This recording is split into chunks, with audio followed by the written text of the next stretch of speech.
Okay, let's get right into it. Today, we're breaking down a geopolitical shift that honestly caught a lot of people by surprise. We're talking about a rapid and pretty unexpected warming of relations between the United States and Pakistan.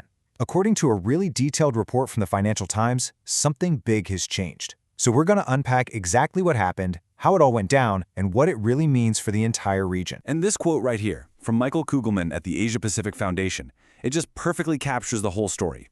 A renaissance.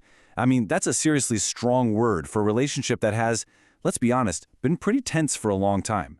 And that sets up the central puzzle for us. How in the world did we go from years of public friction to a full-blown resurgence in just a few short months? So, what's the actual evidence for this so-called renaissance? Well, the Financial Times report wasn't just based on a hunch. It draws from correspondence in three key capitals, Islamabad, New Delhi, and Washington, to paint this picture of really unprecedented access and high-level meetings. Let's look at the specifics. And the level of access here is what's truly remarkable. This wasn't about some low-level diplomatic handshakes or a quick photo op. We're talking about Pakistan's Army Chief, General Asim Munir, being welcomed into the absolute top tier of U.S. military circles, not once, but twice this summer. He even attended the retirement ceremony for General Michael Kurilla, the head of U.S. Central Command. But the real headline grabber, the jaw-dropper, a 2-hour private lunch with President Trump himself. And get this, it happened just a month after Pakistan and India had one of their most serious clashes in decades. That timing makes this meeting all the more significant. Okay, so that's the what. But the big question is how? How did Islamabad manage to pull this off, especially with such an unconventional U.S. administration? Well, this was no accident. The Financial Times reports it was all the result of a very deliberate and, frankly, pretty brilliant diplomatic strategy. It was like a carefully engineered playbook. So let's break down the steps. So here it is, Pakistan's 4-part playbook. And it's a really fascinating mix, isn't it? First, they leaned in hard on security, specifically counterterrorism, which is always a key interest for the U.S. Second, and this part is so crucial, they didn't just use the old, stuffy diplomatic channels. They reached out directly to people in President Trump's business network. Third, they didn't come empty-handed. They put real, tangible deals on the table. We're talking energy, mineral resources, even cryptocurrency. And finally, they wrapped the whole thing in positive messaging aimed straight at the White House.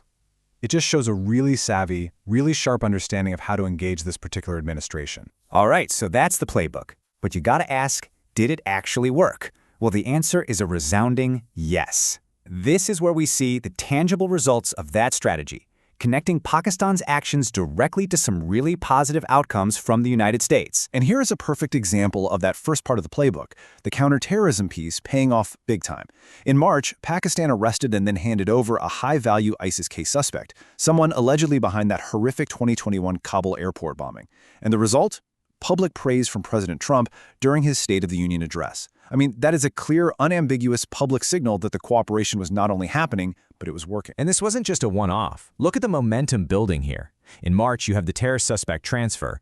Then, boom, in April, a crypto venture backed by Trump, called World Liberty Financial, signs a deal with Pakistan's Crypto Council. Its co-founders were even talking about the country's huge mineral resources.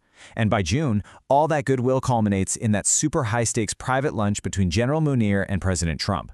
You can see how one thing just built directly on the last. Now, a geopolitical shift this big never happens in a vacuum, does it? Every action has a reaction.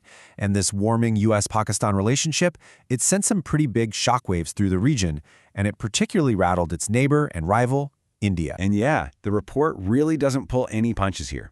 The phrase it uses to describe India's reaction is deep irritation. We're not talking about mild concern here. This was a strong, very negative response to seeing its main rival get so close to Washington. But why such a strong reaction? Well, it goes way beyond just diplomacy. And a huge piece of that irritation was economic. I mean, this church just lays it out so starkly. While Pakistan was enjoying this diplomatic renaissance, India was getting hit with a U.S. tariff increase to a massive 50%. At the exact same time, Pakistan's rate was sitting at just 19%. That is a tangible economic consequence that would frustrate any government. You can just see the tension bubbling to the surface in the conflicting stories about the May ceasefire. So, after the truce between India and Pakistan was announced, President Trump asserted that the U.S. had successfully mediated the deal, but New Delhi immediately and publicly pushed back. Prime Minister Modi's government insisted the agreement was reached through their own direct military channels.